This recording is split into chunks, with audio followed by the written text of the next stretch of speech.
Sabbar zeenaam daawwattoota keenya jaalatamoo kabajamoo lolli guyyaa kaleessaa jalqabu isinii gabaasaa turre sa'atiiwwan muraasa booda gabaasa keenya isinii dhiyeessinee achumaan isinirraa turre amma immoo odeeffannoo jiru walitti qabnee isinii dhiyaannee jirra.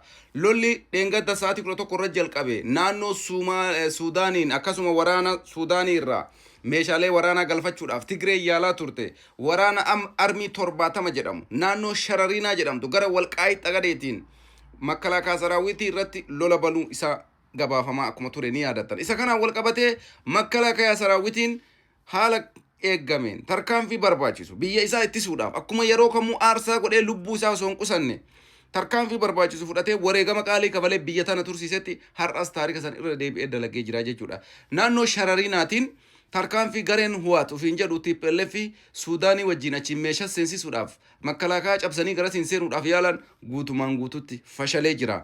Armiin 70 guutumaan guututti diigamee battanee jira. Kun to'annaa seeraa jala oolee jira. Isaan lubbuudhaan hafan ammoo faraxxatanii baqatanii jiran.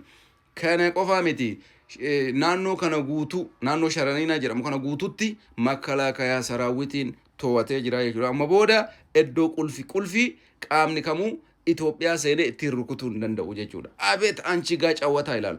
Abeet ka Itoophiyaa makkalaakaa saraawit gaa mattaaggal ilaala abbaate. Makkalaakaa saraawit dura dhaabbattee taaggaluun hin dandeessu. Yoomuu hin danda'amu. Kanaaf jecha gareen kun makkalaakaa saraawitiin garafee xarageenyaan uf duuba deebi'anii Dabratsiyoon faatii ibsa yeroo dheeraadhaaf afaan Amaariffaatiin maglacaan kennamee hin beeku. Afaan Amaariffaatiin ibsi kennamee hin beeku.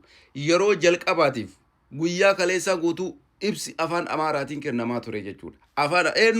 Afaan Amaaraatiin ibsa kennan. Uummata Itoophiyaatiif nuufi anaafi siifi obboleessa kiyya ofiin gowwoomsin. Tigreen kophaa isiitii taaggaltee yoo dandeesse uummata Itoophiyaa injifattu. Laakiin ammoo nuti maccaawwachaa isii ta'uu hin qabnu. Qumaara isii ta'uu hin qabnu. Afaan Amaariffaatiin zeenaan ka godhamu anaafi siifi malee uummata Tigraayifi miti. Uummata Tigraay walgayii irratti ogguu sabsabaa geggeessaa turan afaan kamiin itti haasa'aa turan? Afaan Tigriffaatiin.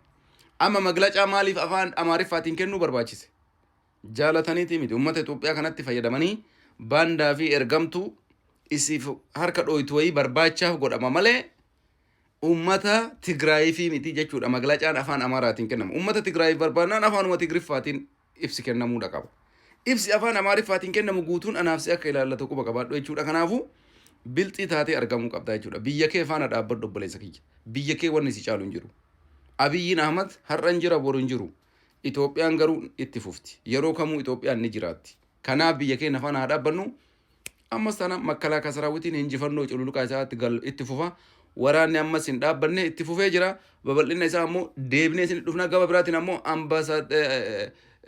mootummaa irraa ibsi gahaan garee kanaaf kenname hin jiru. Tuffateetumaan mootummaan ammoo hojiitti seenee hojii itti oofaa jira.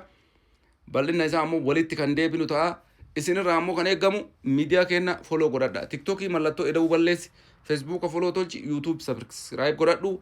Nu jala bu'ii nu eegi. Haala kanaan qophiin xumura'ee meera. Makkalaakaa saraawitii qaamni dura dhaabachuu danda'u tokko hin jiru. Wusiin jedha.